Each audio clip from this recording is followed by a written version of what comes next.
good for the match as well. Djokovic.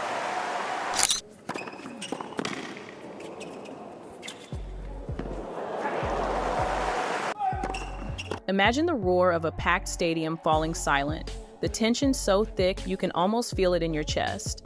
And then, out of nowhere, Novak Djokovic steps back onto the court after months of doubt, whispers of decline, and endless rumors of retirement.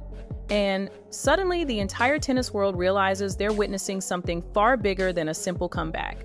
This is a fight against time itself, a battle between an aging champion who refuses to surrender and a new generation desperate to claim the throne.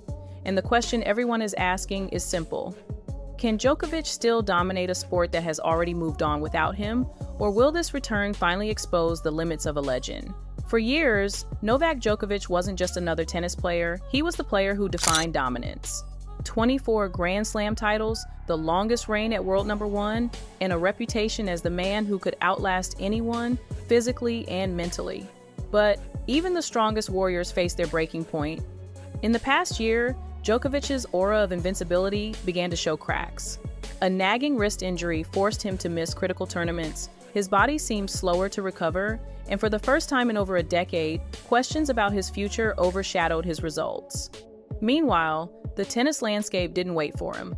Carlos Alcaraz exploded onto the scene with raw power and fearless shot-making. Jannik Sinner proved he could beat Djokovic on the biggest stages, and even Daniil Medvedev continued to lurk as a constant threat. Fans and critics alike started whispering the unthinkable. Maybe the Djokovic era was finally over. Yet, as history shows, legends never fade quietly. Djokovic himself hinted in interviews that stepping away was never about quitting, it was about recharging, healing, and waiting for the perfect moment to strike again. And now, that moment has arrived. But what exactly pushed him to risk it all for one more run? Every comeback story needs a spark, and for Djokovic, that moment came in the most unexpected way. While sidelined, he watched rivals take over tournaments that once felt like his personal playgrounds. Alcaraz lifting Wimbledon, Sinner snatching the Australian Open, Medvedev dominating hard courts. It wasn't just painful, it was personal. Djokovic has always thrived on proving people wrong, and the idea of being remembered as a legend fading quietly into history didn't sit well with him. He wanted to remind the world that he wasn't done yet.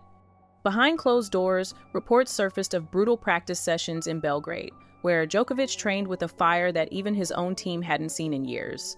He rebuilt his conditioning program, leaned heavily on recovery science, and studied the new generation's playing style like a chess master preparing for war. What really lit the fire, though, was the chance to make history once again, hitting the milestone of his 100th career title, a feat only a handful of players have ever reached. When he finally captured it in Geneva against Hubert Hurkacz, the message was loud and clear.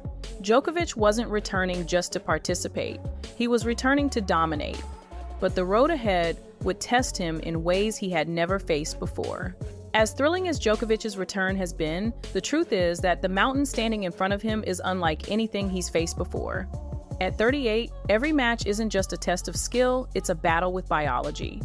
Recovery that once took hours now stretches into days, and each grueling 5-set marathon risks pushing his body to its breaking point. His wrist, his knee, and even his shoulder have all become talking points in medical reports and press conferences. And while Djokovic has always prided himself on being the fittest player on tour, the reality is that his rivals are getting faster, stronger, and younger by the season.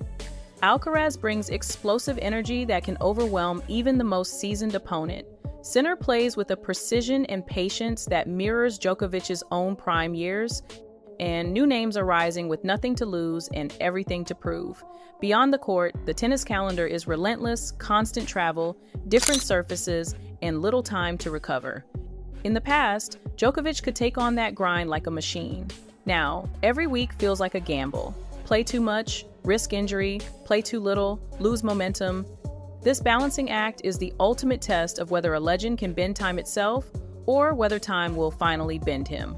But as daunting as these challenges are, Djokovic has already found ways to turn them into fuel, and one moment in particular proved to the world that the fight inside him is still alive. If anyone thought Djokovic's return would be a quiet farewell tour, Geneva proved them wrong. In front of a roaring crowd, he lifted the trophy for his 100th career title, joining an elite club of players who reached that mark. It wasn't just another tournament, it was a statement. The victory over Hubert Hurkacz wasn't just about the scoreline, it was about Djokovic showing that even after months of doubt, he could still outthink, outlast, and outplay the best.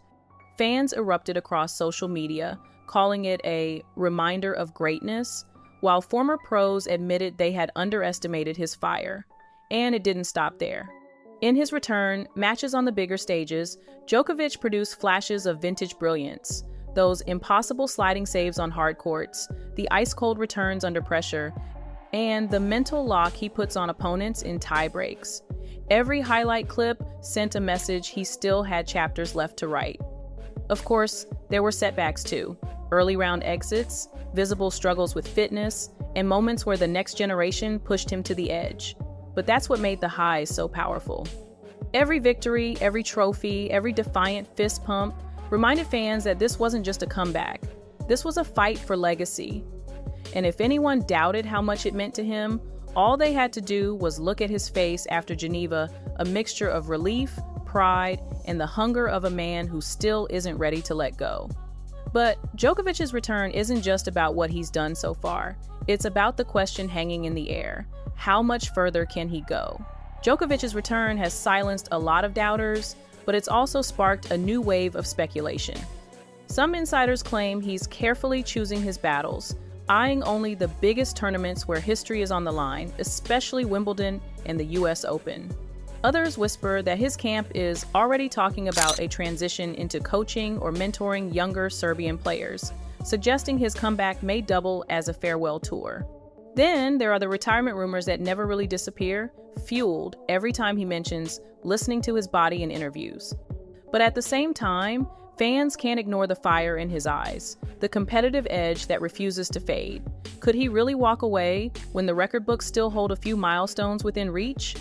25 Grand Slams, the chance to reclaim year-end #1, and maybe even proving he can outlast the very generation that was supposed to replace him. The narrative is split. Is this Djokovic's last stand, or the start of yet another improbable run? One thing is clear, whatever comes next won't just affect his own legacy, it will shape the future of men's tennis. And the answer to that question may arrive sooner than anyone expects. Novak Djokovic's return isn't just about one player stepping back onto the court, it's about the timeless story of resilience, of a champion refusing to let age or doubt define his ending. For the younger generation, his presence is a constant reminder that greatness isn't handed over easily, it has to be taken. For fans, every match feels like a gift, a chance to witness history being stretched beyond its limits. Whether Djokovic adds another Grand Slam or not, his comeback proves that legends don't disappear when the spotlight fades. They create their own light, forcing the world to watch one more time. And maybe that's the true magic of this moment. We're not just seeing Djokovic return to tennis, we're seeing him redefine what it means to never give up. The only question left is this: will this chapter end as a triumphant epilogue or the beginning of an even greater final act?